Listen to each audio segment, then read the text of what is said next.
आजचा जो विषय आहे आणि जे स्क्रीनवर तुम्ही बघत आहात, क्रुसिफाईड विथ क्राइस्ट, ख्रिस्ता बरोबर वधस्तंभावर खिळलेला. आणि याचा अर्थ काय आहे, वधस्तंभ काय आहे, प्रभू येशू ख्रिस्तच क्रुसावर मारण्यात आला, त्याला क्रुसावर टांगण्यात आलं. पण इथे म्हणत आहे की मी ख्रिस्ताबरोबर वधस्तंभावर खिळलेला आहे. या सगळ्या गोष्टी आपण बघणार आहोत. आणि हे जे वचन आहे, जे गलतीकरासपत्र 2:20 या वचनातून आपण शिकणार आहोत, समजणार आहोत का याचा अर्थ कसा. की आपल्याला फक्त हे माहीत आहे की प्रभू येशू ख्रिस्त वधस्तंभावर खिळला गेलेला होता, पण मी वधस्तंभावर खिळणे याचा अर्थ काय आहे, हे सगळं हे वचन काय आहे, या गोष्टी आपण बोलू. मी तुम्हाला त्याच्या आधी एक सुंदर एक गोष्ट जी मला खरंच टच झाली एका प्रवक्त्याद्वारे, की लक्षात ठेवा, जेव्हा तुम्हाला बिमारी होते, जेव्हा तुम्हाला एखादी बिमारी होते, छोट्या मोठ्या गोष्टीविषयी बोलत नाही की ज्याच्याविषयी आपण पॅरासिटामॉल घरीच घेतो, पण एखाद्या गोष्टीविषयी जेव्हा तुम्हाला त्रास चालू होतो आणि तुम्हाला कळतं की हा त्रास आहे, तेव्हा तुम्ही काय करता, घरीच औषध घेत ना. तुम्हाला कोण लागतं, तुम्हाला डॉक्टर लागतो. आपण डॉक्टर जवळ जातो, आपलं रोग घेऊन डॉक्टर जवळ जातो. डॉक्टरला आपण सांगतो की या सगळ्या गोष्टी आपल्यासोबत होत आहे, हा निर्णय तुम्हाला घ्यावा लागतो. खूपदा काय होतं, आपल्याला वाटतं नाही चालून जाते ना, होऊन जाईल ॲडजस्ट, पण ती बिमारी जेव्हा वाढते आणि तुम्हाला कळतं नाही, निर्णय तुम्हाला घ्यावं लागतं. तुम्हाला माहिती आहे, खूप सारे लोक डॉक्टरपाशी न गेल्यामुळेच मेलेले आहेत, की त्यांचा योग्य निदान लागला नाही. तर सांगण्याचं तात्पर्य, जेव्हा आपल्याला कुठलाही रोग किंवा बिमारी होतं, आपल्याला डॉक्टर जवळ जावं लागतं आणि डॉक्टर आपल्याला काय करतो, ठीक करतो. म्हणजे काय, एक नेक्स्ट पर्सन, सेकंड पर्सन, त्याची तुम्हाला गरज भासते, कारण तुमच्या जीवनात तुम्हाला बिमारी आहे. तसंच सोप्यारित्या जे आपल्याला पापाची बिमारी आहे, ते जोपर्यंत आपण ख्रिस्ताजवळ जाण्याचा निर्णय घेत नाही, तोपर्यंत ती बिमारी ठीक होत नाही. तो सगळ्यात उत्तम डॉक्टर आहे, तो सगळ्यांचा इलाज या पापाच्या बिमारीवर करू शकतो. पण जसं तुम्हाला मी ते उदाहरण सांगितलं, जगिक डॉक्टरपाशी जाण्याचा हा निर्णय, हा निर्धार, जे गीत आपण बघितलं की नाही, जसा मी आहे निराधार, कारण तुम्हाला कळतं की हे रोग मला आता खाऊन घेईल. जोपर्यंत तुम्ही त्या डिसिजनपर्यंत येत ना, तोपर्यंत तुम्ही डॉक्टर जवळ जात ना, तुमचा इलाज होत नाही. तसंच जोपर्यंत आपल्या आत्मिक जीवनासाठी, जोपर्यंत आपल्याला कळत नाही की मी स्वतः पापी आहे आणि मला ख्रिस्ताची गरज आहे, आणि जेव्हा तुम्ही त्याच्याजवळ धावाल, त्याच्याजवळ जाल, तो तुम्हाला बरं करेल, तो तुमच्या पापाची क्षमा करेल, तो तुम्हाला वाचवेल, ही गोष्ट तुमच्या संग होईल. म्हणून तुम्हाला तुम्हाला तो निर्णय घेणे हे खूप आवश्यक आहे. आणखी मी तुम्हाला गोष्ट सांगतो एका व्यक्तीविषयी, की एक व्यक्ती होता आणि तो धार्मिक होता. त्याची इच्छा होती की मी देवाच्या वचनात वाढावं, आणि त्याने जेही देवाचं वचन सांगतं त्या सगळ्या गोष्टी, बायबल वाचणे आणि प्रार्थना करणे आणि योग्य जीवन जगण्याचा प्रयत्न करणे. पण हे सगळं होत असताना सुद्धा त्याला कळलं की मी सदैव फसत आहे किंवा पापात पडत आहे. पण देवाचं वचन सांगतं की तुम्ही विक्टोरियस, म्हणजे जेव्हा तुम्ही ख्रिस्ती जीवन, हे विजयाचं जीवन जगू शकता. मग त्याच्या लक्षात आलं की हे होऊ नाही राहिलं माझ्यासोबत, कारण बायबल सांगतं का तुम्ही विजयी जीवन जगले पाहिजे. पण मी रोज पडत आहे, मी रोज थकत आहे, मी रोज पापात पडत आहे, पुन्हा उठत आहे, आणि तीच गोष्ट अनेकदा वर्ष माझ्या संग होत आहे. त्याचं कारण म्हणजे काय, तर जे मी तुम्हाला सांगितलं की हा कधी डॉक्टर जवळ गेलाच नाही, ख्रिस्ताजवळ गेलाच नाही, त्याची सगळी माहितीच घेत राहिला, त्याला फक्त त्या चर्चमध्ये बसून आनंदच होत राहिला, त्याला कधी हे शिकवल्या गेलं नाही, त्याला हे कळलं नाही का मी स्वतः देवाजवळ गेलो पाहिजे. हे खूप आवश्यक आहे की तुम्हाला समजणं. आणि जोपर्यंत ही इच्छा तुमच्या जीवनात होत नाही, तोपर्यंत देव तुम्हाला वाचवू शकत नाही. हे जे वचन आहे हे इतकं महत्त्वाचं आहे, आणि याचा अर्थ इतका सुंदर आहे की जेव्हा हे मला सुद्धा कळलं, मला सुद्धा या गोष्टीतून इतका फायदा किंवा आनंद झाला. आणि हे वचन आपण बघू तर गलतीकरास 2:20 म्हणतं, या वचनाकडे लक्ष द्या. आणि हा जो अर्धा तास आहे आपल्या सगळ्या गोष्टी दूर ठेवा, कारण हे खूप महत्वाचं आहे, याच्यासारखं काहीच नाही. तर वचन आहे गलती करास 2:20, मी ख्रिस्ताबरोबर वधस्तंभावर खिळलेला आहे. शब्द बघा, ख्रिस्ताबरोबर वधस्तंभावर खिळलेला. आपल्याला तर माहित आहे की प्रभू येशू ख्रिस्त वधस्तंभावर खिळल्या गेलेला आहे. मी कसा खिळल्या गेलो हे शिकणं, हे समजणं खूप आवश्यक आहे. दुसरं पुढे म्हणतो, आणि यापुढे मी जगतो असे नाही, तर ख्रिस्त माझ्या ठाई जगतो, आणि आता देहामध्ये जे माझे जगणे आहे ते देवाच्या पुत्रावरील विश्वासाद्वारे आहे. त्याने माझ्यावर प्रीती केली व स्वतःला माझ्याकरिता दिले. आजचा जो पहिला भाग जो आजच्या संदेशाचा आहे तो म्हणजे ख्रिस्ता बरोबर वधस्तंभावर खिळलेला. काय अर्थ होते याचा अर्थ काय आहे, या सगळ्या गोष्टी आपण काय करू, समजून घेऊ. एक गोष्ट लक्षात ठेवा, जसे तुम्ही जन्मता बाय डिफॉल्ट जगातला कुठलाही व्यक्ती, तो 5 वर्षाचा असो, 50 असो, 60 असो, 70 असो, हा व्यक्ती वधस्तंभावर खिळल्यास गेला पाहिजे. याचा अर्थ तुम्हाला समजून सांगतो. हा आपण जेव्हा जन्मतो, हा जो आपला पापी स्वभाव आहे, जे आपल्याला by default, by nature, by ॲडम आपल्याला दिल्या गेलेला आहे, हा जो जुना व्यक्ती कधी स्वतःहून स्वर्गात जाऊ शकत नाही. इम्पॉसिबल आहे. कारण देव पवित्र आहे, स्वर्ग पवित्र आहे, मनुष्य पापी आहे. म्हणून तुमची फर्स्ट इमेज, जे तुम्ही फर्स्ट आहात, जे तुम्हाला बाय डिफॉल्ट काही न करता जे तुम्हाला जन्मता भेटलेला आहे, हा जो व्यक्ती आहे, हा जो या रूम मधला प्रत्येक व्यक्ती, बालिताई, सुशांत किंवा माझे वडील आहे, तुम्ही जे सगळे आहात, तुमची ही जे फर्स्ट कॉपी, हा तुमचा, तुम्ही त्याला जुना व्यक्ती किंवा तुम्ही तुमचा पापी स्वभाव, हे जे आहे हे वधस्तंभावर खिळल्यास गेलं पाहिजे. आता हे होतं कसं? मी जे तुम्हाला सुरुवातीला सांगितलं, तुमच्याद्वारे नव्हे, तुमच्याद्वारे या गोष्टी नव्हे. तर आता हा शब्द काय आहे, वधस्तंभ. याचा अर्थ काय होतो? वधस्तंभ म्हणजे की त्या जागी कोणीतरी मारल्या गेलं. कारण वधस्तंभावर आहे म्हणजे काय आहे, ही गोष्ट घडून गेलेली आहे. याचा अर्थ काय होतो? तुमच्यातला हा जो जुना व्यक्ती जो आहे, एक वचन मी तुमच्यासाठी वाचतो, रोमकरास पत्र 6:6. आपण जाणतो की आपल्यामधील जुना मनुष्य, याच्याविषयी आपण जो बोलत आहोत, त्याच्या बरोबर वधस्तंभावर खिळल्या गेलेला आहे. म्हणजे पापाचे शरीर नष्ट होऊन आपण पुढे पापाचे दास्य करू नये. मी तुम्हाला बायबल स्टडीमध्ये सांगितलं की सगळ्या गोष्टी बायबलच्या प्रॅक्टिकल आहे.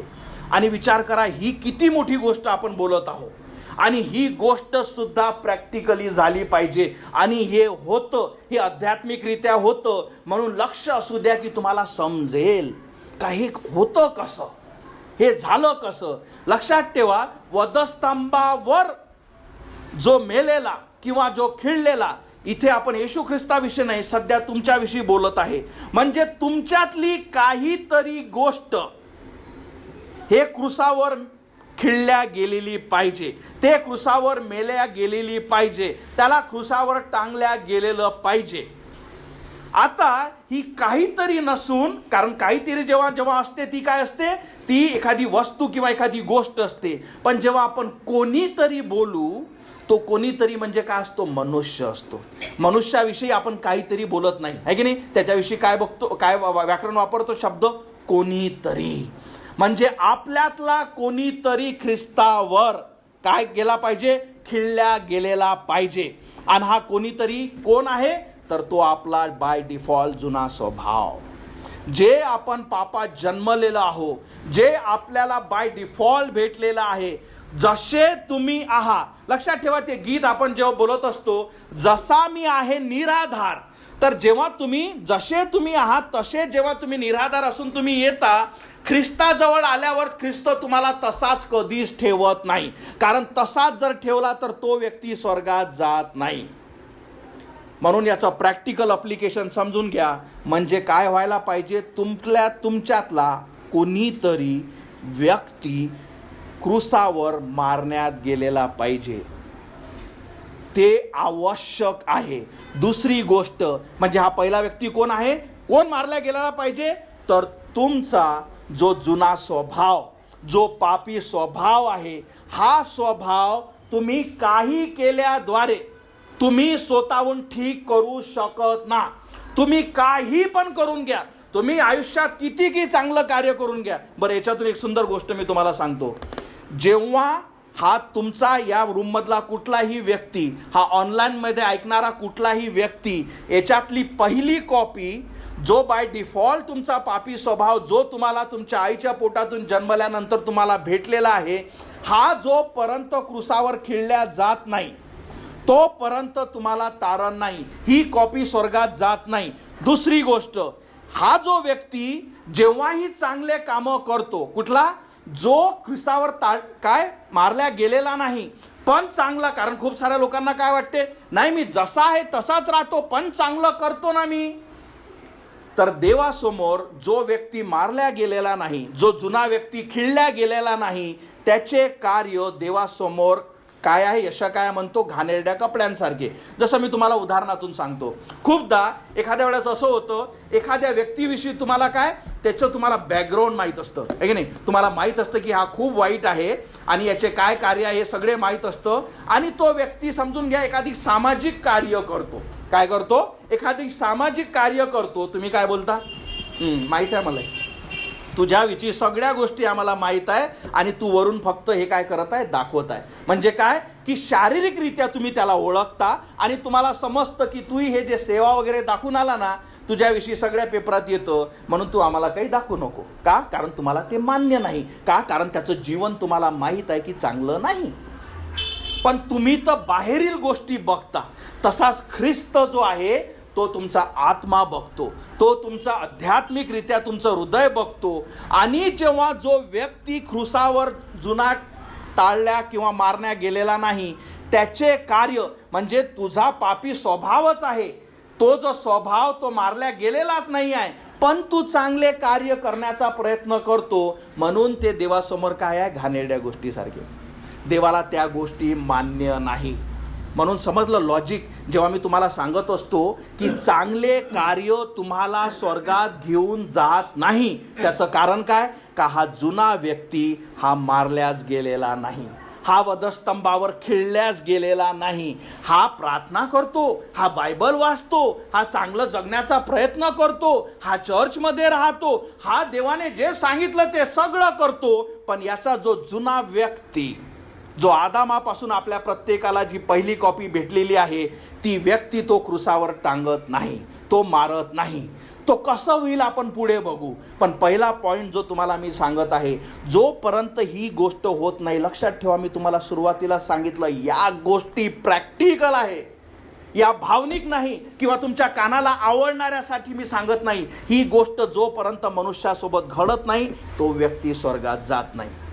म्हणून पहिला मुद्दा म्हणजे की तुमचा हा जो जुना स्वभाव, जुनी नंदा, जुनी बाली, जुनी कुठली पण राधिका किंवा प्राची आणि जे ऑनलाईन आहेत, जुना नितीन, हा मेलेलाच असला पाहिजे. त्याच्याशिवाय ही, कारण का, स्वर्ग पवित्र जागा आहे, मनुष्य जन्मता पापी आहे. तुमच्यातला कोणीच असा म्हणू शकत नाही मी कधीच खोटी बोलली नाही, कधीच लबाडी केली नाही, कधीच चोरी केली नाही, कधीच व्यभिचार केला नाही, असं एकही व्यक्ती सत्य सांगू शकत नाही. का, कारण देवाचं वचन सुद्धा सांगते, सर्वांनी पाप केले, देवाच्या गौरवाला उणे पडले. समजला पहिला मुद्दा. दुसरी गोष्ट, मग हे होतं कसं. तुम्हाला सुरुवातीला काय सांगितलं, जेव्हा बिमारी माहीत पडेल तर तुम्हाला डॉक्टरपाशी जाणं आवश्यक आहे. काय आवश्यक आहे, डॉक्टरपाशी जाणं आवश्यक आहे. प्रभू येशू ख्रिस्त जेव्हा 2000 वर्ष आधी या पृथ्वीवर आला, तो जेव्हा क्रूसावर मरत होता, आता खरा वधस्तंभावर कोण मारण्यात आला, प्रभू येशू ख्रिस्त. मी तुम्हाला काय सांगत आहे का, तुमचा जुना स्वभाव आणि तुमचा जुना व्यक्ती हा खिळल्या गेलेला पाहिजे. मग आता हे होतं कसं. तुम्ही जेव्हा ख्रिस्ताला आपला तारणारा स्वीकारता, तो ही गोष्ट करते. पण करते कशी? ॲक्च्युली झालं काय त्या क्रूसावर? प्रभू येशू ख्रिस्त जेव्हा क्रूसावर मारण्यात आला, देवाचं वचन एक तुमच्यासाठी सांगतो. ते वचन काय सांगतं? दुपारी 12 वाजेपासून तर 3 वाजेपर्यंत पूर्ण जगात, पूर्ण देशात अंधार पसरला. किती? 3 तास. पहिले वचन वाचू, मत्तय 27:45. मत्तय 27:45. मग दुपारी 12 वाजेपासून, तर हे कधीची गोष्ट आहे? जेव्हा प्रभू येशू ख्रिस्त वधस्तंभावर खिळला गेलेला होता. म्हणून या सगळ्या गोष्टी समजून घ्या. प्रॅक्टिकली होत काय आहे, माझ्यासाठी हे काय आहे? तर तो खिळला गेलेला होता. मग दुपारी 12 वाजेपासून तर 3 वाजेपर्यंत सर्व देशभर अंधार पडला होता. म्हणजे सगळ्याकडे अंधार पडला. लक्षात ठेवा, बायबलमध्ये प्रत्येक गोष्टामागे कारण आहे. कुठलीच गोष्ट अशी नाही का बशा होऊन गेली का अशी. त्याचं कारण पुढे बघा काय झालं आहे. तर 3 तास अंधार पडला. 46वं वचन, सुमारे 9व्या ताशी येशू मोठ्याने, म्हणजे हा क्रूसावर टांगलेला आहे, आणि आवाजात ओरडून म्हणाला. काय म्हणाला प्रभू येशू ख्रिस्त? एलोई एलोई लमा सबक्तनी. याचा अर्थ, माझ्या देवा माझ्या देवा तू माझा त्याग का केलास? आता याचा अर्थ समजून घ्या. जेव्हा प्रभू येशू ख्रिस्त क्रूसावर मरत होता, तो आदामापासून तर या पृथ्वीच्या शेवटपर्यंत सगळे जे मनुष्य आहे, या खोलीतला बसलेला प्रत्येक व्यक्ती, जो ऑनलाईन ऐकत आहे तो प्रत्येक व्यक्ती, जो फोनमध्ये हे रेकॉर्डिंग ऐकेल प्रत्येक व्यक्ती, हा संदेश जो व्यक्ती ऐकेल, त्या प्रत्येकासाठी, या जगातल्या प्रत्येकाचे जे पाप आहेत त्याने काय केले? त्या वधस्तंभावर स्वतःवर घेतले. जो पवित्र होता तो तुमच्यासाठी पाप झाला. आता जेव्हा देव बोलत आहे का माझ्या देवा तू माझा त्याग का केला? का? कारण पिता जो आहे, जो स्वर्गात आहे, तो पवित्र आहे. येशू ख्रिस्त सुद्धा पवित्र आहे. पण तो क्रूसावर मरत असताना या खोलीतला जो प्रत्येक व्यक्ती जो आहे, त्याचा जो पहिला स्वभाव आहे, जे तुम्ही जसे जन्मले आहात, तो जी कॉपी आहे, आणि आपल्या पापाची जे सगळी शिक्षा आहे, हा काय करत होता? याने स्वतःवर घेतलं. आता देव पवित्र आहे, जो पिता पवित्र आहे, पुत्र आता पवित्र नाही राहिला. का? कारण त्याने या खोलीतल्या सगळ्या व्यक्तीचे पाप स्वतःवर घेतले. आणि म्हणून तो काय म्हणत आहे? माझ्या देवा तू माझा त्याग का केला? का? कारण देव आता पाप बघू शकत नाही. तो आपल्या मुलावरचं सुद्धा पाप बघू शकत नाही. मुलगा पवित्र, येशू ख्रिस्त पवित्र, पण तो पाप कशासाठी झाला? तुमच्या आणि माझ्यासाठी. म्हणजे त्याने काय केलं? या खोलीतला प्रत्येक व्यक्ती जो आहे, त्या प्रत्येक व्यक्तीचा जो हा पापी स्वभाव आहे, ज्याच्यामुळे तुम्ही स्वर्गात जाऊ शकत ना, त्याला घेतलं आणि क्रूसावर खिळला. कोणासाठी मारण्यात आला होता? तुमच्यासाठी. त्याने तुमच्यासाठी हे सगळं केलं. आता जे मी तुम्हाला सुरुवातीला उदाहरण सांगितलं, जोपर्यंत तुम्हाला कळत नाही का मी पापी आहे, मला उद्धाराची गरज आहे, तोपर्यंत तुम्ही ख्रिस्ताजवळ जात ना. पण जेव्हा तुम्ही हे डिसिजन घेता, काय घेता डिसिजन? मला समजत आहे की मी पापी आहे, मला स्वर्गाची गरज आहे, मला हे समजत आहे का हा मी आहे. आणि जेव्हा तुम्ही ख्रिस्ताला आपला तारणारा म्हणून हाक मारता, म्हणता की प्रभू माझा आत्मा वाचव, मी तुला माझा देव, माझा तारणारा स्वीकारते, माझ्या पापाची क्षमा कर. प्रॅक्टिकली देव काय करतो?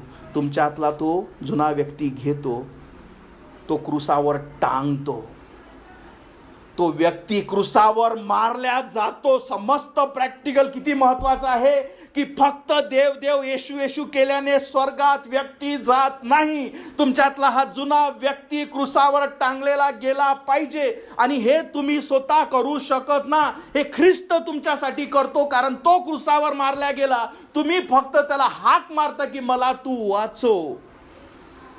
तो जुना योहानला घेतो, जुना सुशांत घेतो. जेव्हा तुम्ही त्याला हाक मारता, तो जुना भीमराव, जुना ललिता त्याला पकडतो की तू आण, आणि त्याला क्रूसावर टांगतो.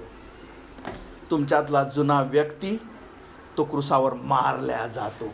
का? कारण हा पापी आहे, हा स्वर्गात जात नाही. काय बघितलं देवाचं वचन? मी ख्रिस्ताबरोबर वधस्तंभावर खिळलेला आहे. याचा अर्थ काय होतो? की माझ्यातला कोणीतरी मारल्या गेलेला आहे. जो जुना व्यक्ती, जो जुना नितीन, तो मारल्या गेलेला आहे. त्याने ख्रिस्ताने काय केलं? त्याला खतम केलं. ते जे आपण जन्मता पापाचे जे गुलाम आहे, ते जे नातं जे आहे ते पापासंग, जे सैतानासंग जे आपलं आहे ते तो तोडून टाकतो. त्याला काय करतो? तो खतम करून टाकतो. तो व्यक्ती क्रूसावर टांगल्या जातो, तो मारल्या जातो. पण पुढे बघा काय म्हणत आहे तो. दुसरं काय म्हणताय? मी ख्रिस्ताबरोबर वधस्तंभावर खिळलेला आहे. म्हणून मी तुम्हाला सांगितलं की तुमचा जुना स्वभाव, जुना व्यक्ती, तुमचे साक्ष हे असले पाहिजे का नितीन पास्टर तो माझा तो जुना गेला, तो मेला, तो क्रूसावर मेलेला आहे. मी एक नवीन तो बनवलेला आहे आणि तो नवीन सुद्धा तुम्ही बनवत ना. पुढे वचन बघा. आणि यापुढे मी जगतो असे नाही. म्हणजे हे शब्दांचं हे समजून घ्या, अंडरस्टँडिंग किती महत्वाचं आहे. म्हणून देवाचं वचन समजलं पाहिजे आणि याच्यात इतकं मोठं सत्य आहे. पहिलं काय बघितलं? मी ख्रिस्ताबरोबर वधस्तंभावर खिळलेला आहे. खिळलेला आहे मग तू मारल्या गेला पाहिजे. मग तू जिवंत कसा? पुढे बघा. आणि यापुढे मी जगतो, म्हणजे तरी तू जगत आहे पण तू तर मारल्या गेला. म्हणजे काय मारला गेला? माझा जुना नितीन मारला गेला, माझा जुना व्यक्ती मारला गेला, जो पापी आहे तो मारला गेला, पण तरी मी जगत आहो. कसा? पुढे काय म्हणतो? तर ख्रिस्त माझ्या ठाई जगतो. त्याचा अर्थ काय? कारण तुमचा जर एक मारला गेला म्हणजे नवीन कॉपी क्रिएट करणं आवश्यक आहे. पहिला जो आदामापासून आला तो तुम्ही जे पापी जे तुम्ही घेऊन जगता त्याला ख्रिस्त वधस्तंभावर टांगतो.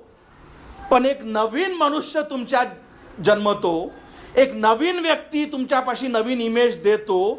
आणि हे इमेज कशी आहे ते बघा. 2 कोरिंथियन 5:17 मी तुमच्यासाठी 2 कोरिंथियन 5:17. म्हणून कोणी मनुष्य ख्रिस्तात असेल, त्याचा अर्थ काय? जेव्हा खऱ्या रीतीनं तुम्ही देवाचा स्वीकार करता, त्याला म्हणता मला वाचो, मला समजतं मी पापी आहे, माझ्या जीवनातल्या गोष्टी मला समजतात, प्रभू मला वाचो, तो काय करतो? तो तुम्ही जेव्हा ख्रिस्तात येता तो काय करतो? नवी उत्पत्ती होता. जुना तो गेला. हे प्रॅक्टिकली होतं, हे भावनिक नाही का नाही मी जुनी तशी करत होती आता नाही करत. नाही. तुमचं जर 70 वर्षाचं जीवन असेल तर माझं उदाहरण घेतो. मी 42 वर्षाचा आहो. मी 38 वर्षाचा जो होतो तो जुना नितीन मेला, नवीन नितीन 4 वर्षाचा आहे. कारण 38व्या वर्षी नवीन कॉपी तो क्रिएट करतो. काय वचन सांगतं? की जसा यापुढे मी जगतो असे नाही तर ख्रिस्त माझ्या ठाई जगतो. तो एक नवीन व्यक्ती घडवतो. कारण तुम्हाला सांगितलं की मी जुना स्वर्गात जाऊ शकत नाही. तुम्ही काही पण करून घ्या, ती कॉपी स्वर्गात जात नाही. आणि त्या कॉपीला, त्या व्यक्तीला मारण्यासाठीच प्रभू येशू ख्रिस्त क्रूसावर टांगण्यात आला. त्याने तुम्हा सगळ्याचे माझे पाप क्रूसावर घेतले, क्रूसावर टांगले. आणि जेव्हा तुम्ही त्याला स्वीकारता तो हा जुना व्यक्ती क्रूसावर काय जातो? वधस्तंभावर खिळल्या जातो आणि तुम्हाला एक नवीन व्यक्ती तो देतो. पुढचे वचन तुमच्यासाठी वाचतो की काय? इफिसकरास पत्र 5:24. हा नवीन व्यक्ती असा असतो कसा? कारण तुम्हाला जुना तर हे तुमचं स्वतःला तुम्हालाच माहीत आहे. आता तुमची इच्छा आहे की नवीन व्यक्ती असतो कसा? तर इफिसकरास पत्र 4:24. आणि जो नवा मनुष्य तो कधी होतो? लक्षात ठेवा, पहिलाही व्यक्ती तुम्ही मारू शकत ना. तो वधस्तंभावर जेव्हा ख्रिस्ताला तुम्ही हाक मारता तो खिळतो. नवीन इमेज सुद्धा तुम्ही बनवू शकत ना. याच्यात एक गोष्ट लक्षात ठेवा, जर तुम्ही जुनीच इमेज तुम्हाला असं वाटत असेल का मी चांगलं करून हे करण्याचा प्रयत्न करतो, तर हे जे प्रॅक्टिकल मी तुम्हाला शिकवत आहे याच्यातून समजून घ्या की तुमचे हे विचार आहे किती व्यर्थ आहे.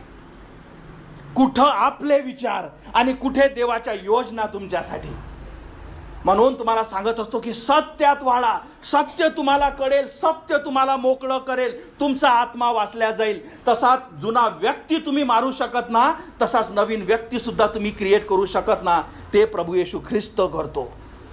आणि तो कसा असतो? आणि जो नवा मनुष्य जो देवानुसार नीतिमान आणि खरा पवित्रेत निर्माण केलेला आहे तो धारण करावा. तो देव तुम्हाला देतो. तो कसा आहे? तो देवानुसार. पहिला कसा असतो? आदाम आणि पापा आणि सैतानानुसार. त्याला किती काही लोभ टाकला तो पापात पळतच राहतो. वरून तो चांगल्याचा प्रयत्न करतो पण आतून त्याचं आत्मिक जीवन एक घाण असतं. देवासमोर ते वाईट असतं, देव त्याच्याकडे बघू शकत नाही. पण जेव्हा ख्रिस्ताला आपण तारणारा स्वीकारतो, नवी इमेज होते, ती देवासारखी होते. कशी होते? नवा मनुष्य जो देवानुसार नीतिमान आणि खऱ्या पवित्रेत निर्माण केलेला. एक सुंदर वचन वाचतो, 1 योहान 3:9. 1 योहान 3:9 म्हणतं, जो कोणी, आता ह्या वचनाचा अर्थ बघा किती सुंदर आहे, आणि हे मी तुम्हाला शिकवलं आहे म्हणून याचा अर्थ समजा, तुम्हाला तुमचं लक्ष असेल तर समजेल. जो कोणी देवापासून जन्मलेला. तुम्ही थोडी देवापासून आपण जन्मतापासून आपण आपल्या आई वडिलापासून, समजले? पण आता हा पहिला जन्म तुम्हाला स्वर्गात घेऊन जात नाही, म्हणून हा पहिला जुना व्यक्ती क्रुसावर खिळलेला असला पाहिजे. आणि जेव्हा तुम्ही ख्रिस्ताला हाक मारता, तो तुम्हाला नवीन जन्म देतो, त्याला पवित्र आत्म्यातून जन्मेला म्हणतो. हे अक्षरशः तुमच्या जीवनात होतं, माझ्या संग घडलं, हे तुमच्या संग घडलं पाहिजे. पण ते वचन काय सांगतं? जो कोणी देवापासून जन्मलेला आहे तो पाप करत नाही, कारण त्याचे बीज त्याच्यामध्ये राहतो. कोणाचे? देवाचे. पहिलं बीज कोणाचं होतं? आदामापासून पापाचं, ते तुमच्यात होतं. आता देवाचं बीज ते तुमच्यामध्ये राहते, त्यामुळे तो पापात राहू शकत नाही, कारण तो देवापासून जन्मलेला आहे. समजतं तुम्हाला की जेव्हा ही व्यक्ती, ही गोष्ट प्रॅक्टिकल घडते, म्हणून जे मी तुम्हाला सांगत असतो की तुम्हाला या पृथ्वीवर कळेल का मी स्वर्गातच चाललो, कारण जो जन्मलेला आहे त्याला पुन्हा कसं तुम्ही माराल? समजले? ज्या शारीरिकरित्या एखादा बाळाचा जन्म झालेला आहे त्याला आईच्या पोटात परत कसे टाकाल? इम्पॉसिबल आहे, राईट? तसा जो देवापासून जन्मलेला आहे त्याला तुम्ही कसे माराल? त्याला कसं परत टाकाल? कारण तो पवित्र आत्म्यातून जन्मलेला आहे, एक नवीन जन्म झालेला आहे, ती नवीन इमेज आहे, ती देवापासूनची आहे, आणि हीच कॉपी, हाच व्यक्ती स्वर्गात जातो. मी तुम्हाला एक उदाहरण सांगितलं होतं. काय सांगितलं होतं? माझ्या आपल्या बस स्टॉपचं उदाहरण सांगितलं होतं. तुम्हाला सांगितलं होतं की जो जुना नितीन होता त्याला घरी बसल्यास त्या डिझेलचा स्मेल येऊन तो तिथेच बिमार पडायचा. मग बदललं काय? का निर्णय केला का? नाही, स्ट्रॉंग झालो मी, आता मोठा झालो. नाही, काहीच मोठा नाही. काय झाला? नवीन स्वभाव दिला गेला. जुना व्यक्ती क्रुसावर टांगण्यात आला. नवीन स्वभाव ज्या ख्रिस्तात आहे तो बनवण्यात आला. मी तुम्हाला एक प्रश्न विचारतो. प्रभू येशू ख्रिस्त या क्रुसावर, या पृथ्वीवर कशासाठी आला? तो काय म्हणतो देवाचं वचन? मी खऱ्यांसाठी नाही तर जे पापी आहे ते तारावयास आलो. विचार करा, एक उदाहरण घ्या. प्रभू येशू ख्रिस्त या समय अमरावतीत आहे. मला सांगा कुठं जाईल? कुठं सगळ्यात जास्त लोक भेटतात? डेपोवर. समजतं तुम्हाला का? नवीन स्वभाव नितीन नव्हे, तो ख्रिस्त निर्माण करतो. त्याचा जो स्वभाव आहे, त्याच्या ज्या आवडीनिवडी आहेत, तो जो पवित्र आहे, ती कॉपी तुमच्यात निर्माण होते आणि तो व्यक्ती चालतो, तोच व्यक्ती स्वर्गात जातो. मी तुम्हाला आधी ते उदाहरण यासाठी समजवलं की तुम्हाला या वचनातून कळावं याचा अर्थ काय होतो. माझ्या प्रियांनो, देवदेव केल्याने नव्हे तर सत्य स्वीकारल्याने. आणि या सगळ्या गोष्टी फक्त मी तुम्हाला सांगितलं की प्रॅक्टिकली देव करतो. तुमची गरज आहे फक्त, तुम्हाला हे साठी नाही का तुम्ही हे करा, तुमची गरज फक्त हे आहे. कारण काय सांगितलं डॉक्टरचं उदाहरण? की जेव्हा तुम्हाला समजतं की मला पापाची बिमारी आहे, देवाचं वचन सांगतं की सर्वांनी पाप केले, देवाच्या गौरवाला उणे पडले आहे, पापाची शिक्षा मरण आहे. जेव्हा तुम्हाला कळतं की हा व्यक्ती काही करून घ्या, हा मरेल, अनंताच्या नरकात जाईल. आणि जेव्हा तुम्हाला सांगितलं जातं की ख्रिस्त देवाचा पुत्र आहे, त्याने तुमच्या पापासाठी सगळं करून ठेवलं आहे, क्रुसावर तुमच्यासाठी मारण्यात आला, टांगण्यात आला, तुम्ही फक्त त्याला हाक मारता. तो सर्वोत्तम डॉक्टर, तो ह्या सगळ्या गोष्टी करतो. हा संदेश तुम्हाला फक्त यासाठी सांगितला मी का तो काय काय तुमच्यामध्ये करतो का तुम्हाला समजावं.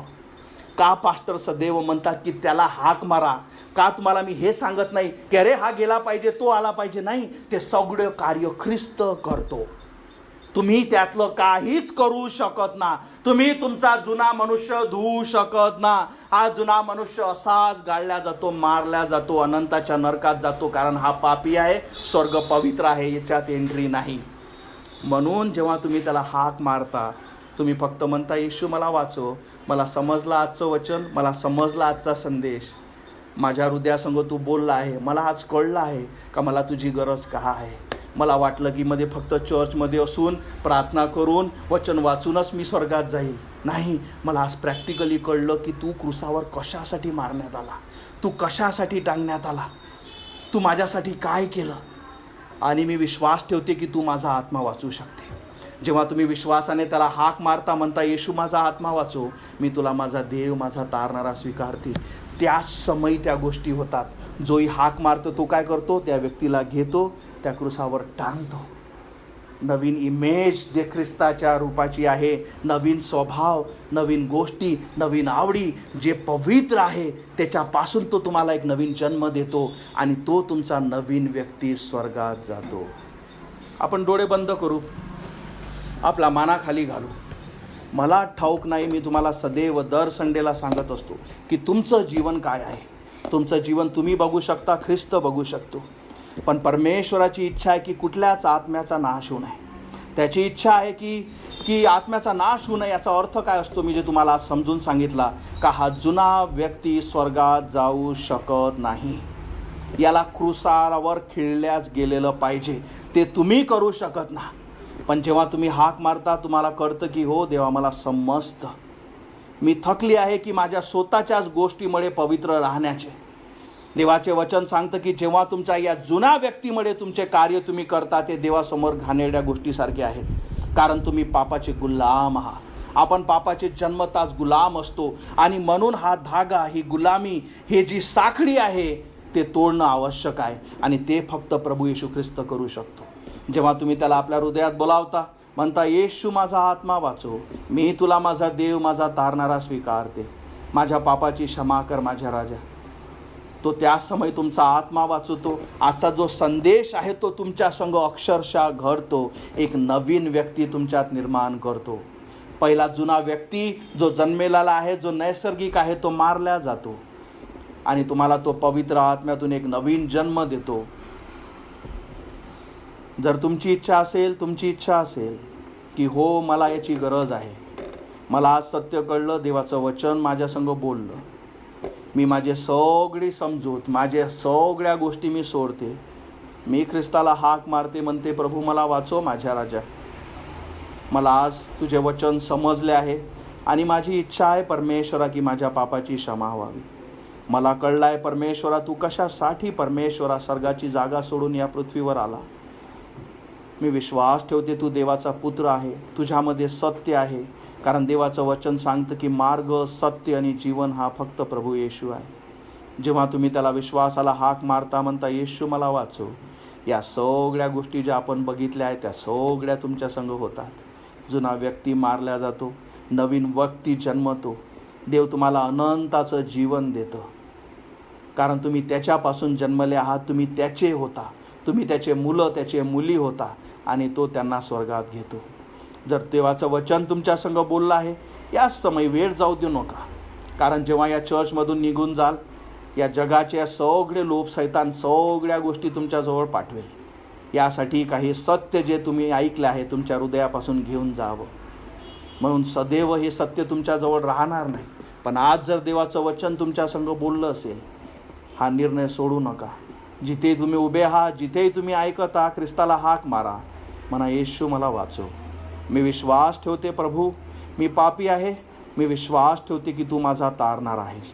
माझा आत्मा वाचव, मला नवीन जीवन तू दे, माझ्या पापाची क्षमा कर माझ्या राजा, माझं जीवन तुझ्या उपयोगी तू आण माझ्या राजा, मला सहाय्य तू कर. ही छोटीशी प्रार्थना जेव्हा तुम्ही हृदयाने करता, स्वर्गातून देव तुमची प्रार्थना ऐकतो, तुम्हाला नवीन जीवन तो देतो.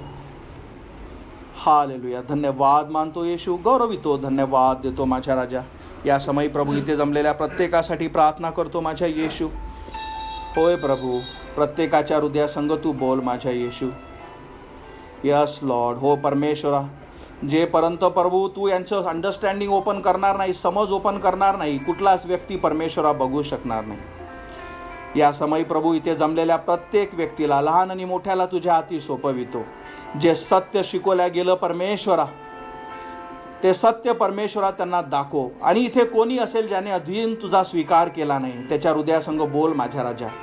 त्याचं हृदय तू उघड माझ्या येशू, की कुठल्याच आत्म्याचा नाश होऊ नये, तर प्रत्येकाला सार्वकालिक जीवन जे फक्त आणि फक्त तुझ्यापासून आहे ते प्राप्त व्हावे. धन्यवाद मानतो आजच्या वचनासाठी, धन्यवाद मानतो आजच्या संदेशासाठी, धन्यवाद मानतो परमेश्वरा मज पाप्याद्वारे तुझं सत्य तू प्रगट केलं. धन्यवाद मानतो मला सहाय्य केलं की प्रभू तुझं सत्य मी अनेकांना शिकवावं. धन्यवाद मानतो माझा आत्मा तू वाचवला, जुना नितीन परमेश्वरा तू क्रूसावर टांगला माझ्या राजा, आणि नवीन प्रभू स्वभाव, नवीन व्यक्ती, नवीन कॉपी तू मला दिली, जे परमेश्वरा तुझ्या परमेश्वरा प्रभू पवित्रेत आहे. धन्यवाद मानतो जे जगातलं सगळ्यात मोठं मिरॅकल तू माझ्या जीवनात घडवलं, आणि परमेश्वरा तुझे वचन सांगतो जोही हाक मारेल त्याला ते मिळेल. होय प्रभू, इथे जमलेल्या प्रत्येकाला तुझ्या हाती सोपवितो. धन्यवाद मानतो येशू, गौरवितो तुला आजच्या दिवसासाठी, आजच्या वचनासाठी, आजच्या संदेशासाठी. धन्यवाद मानतो तुझ्या उपस्थितीसाठी. तुझं कार्य परमेश्वरा या चर्चमध्ये तू होऊ दे. ही प्रार्थना प्रभू येशू माझा तारणारा याच्या जिवंत नावात मागतो म्हणून ऐक प्रभू, आमेन. Praise the Lord. आपण उभे राहू, आपण गीत गाऊ आणि आजच्या भक्तीला आपण संपू. येशू मध्ये मी विजयी, हे गीत जे आपण आहे हो की नाही, म्हणून तुम्हाला समजतं याचा अर्थ की येशू मध्ये का तुम्ही विजयी होऊ शकता, कारण त्याने जे क्रूसावर केलं, जेव्हा तुम्ही स्वीकारता आणि तुम्ही विजयी जीवन जगू शकता, त्याच्याशिवाय नाही. आणि म्हणून हे गीत गाऊन त्या देवाला आपण गौरव. मी ऐकलं त्या वचनी, आला प्रभू स्वर्ग सोडूनी, कसा दिला त्याने आपला प्राण वधस्तंभावरी, त्याने दुःख सोसूनी, पवित्र रक्त सांडूनी, येशूच्या बलिदानाने मी झालो विजयी. हो प्रभू मध्ये विजयी, येशू मध्ये मी विजयी. त्याने तारिले मला त्याच्या कृपेनी, त्याचे प्रेम पाहुनी मी गेलो भरूनी. मी चालतो आता त्याच्या वचनावरी.